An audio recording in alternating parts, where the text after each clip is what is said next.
So in this video, we are going to address the physics behind a game of billiards to understand exactly why humans find billiards to be so exciting. This will be presented by Watt.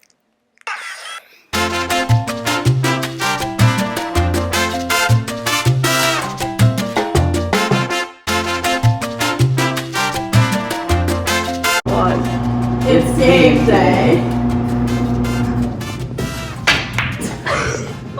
So first, we must quickly address momentum. Now, according to the physics classroom, momentum is a mass in motion. So momentum of an object can be calculated by multiplying the mass times the velocity.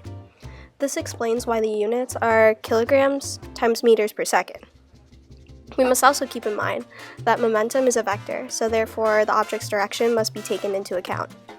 We can study momentum in billiards when the cue hits the solid white ball or when the solid white ball hits a solid or striped ball.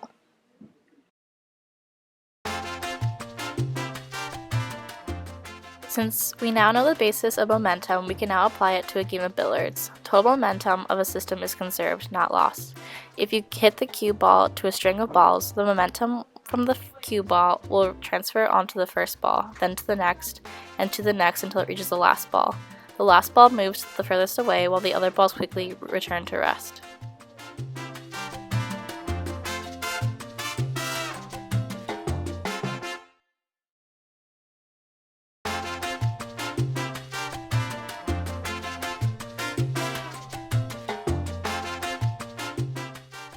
Since linear momentum is conserved, the initial momentum of ball A and B is equal to the final momentum of A and B right after the collision. In the first image, both balls A and B are at rest. The pool stick hits ball A and creates momentum equal to its mass times velocity. Before the collision of A to B, the momentum of B is equal to its mass times velocity. Since it is at rest, the momentum is 0. After the collision, the initial momentum of A is distributed between both balls A and B. The change in momentum is known as the impulse. It can be calculated by multiplying the force with the time interval. The rate of change in momentum is equal to the net force, which follows Newton's second law. According to the second law, acceleration of an object is dependent of net force and mass. You can find the net force by dividing the change in momentum by the time interval.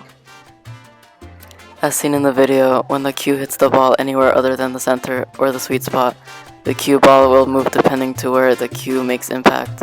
If the cue hits the ball on the right area, the ball will spin towards the left, causing relative slipping.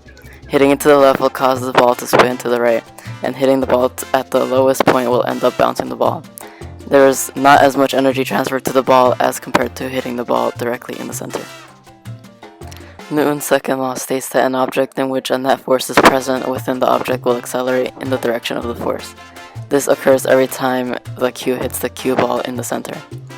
The direction of the cue's acceleration is the direction in which the force will go, hence the ball moving straight. This law can be represented with the equation acceleration equals net force over mass.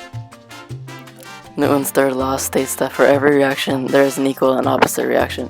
This is seen when the cue ball, ball 1, hits a still ball, ball 2. The force is transferred from ball 1 into ball 2, resulting in it moving forward with the force, and leaving ball 1 completely still as it had transferred its energy to ball 2. If both balls collided with each other at the same speed, at the point of impact, they would move away from each other at the same rate as they collided. When the ball goes towards the ball would bounce back since the wall has a much greater mass than the ball.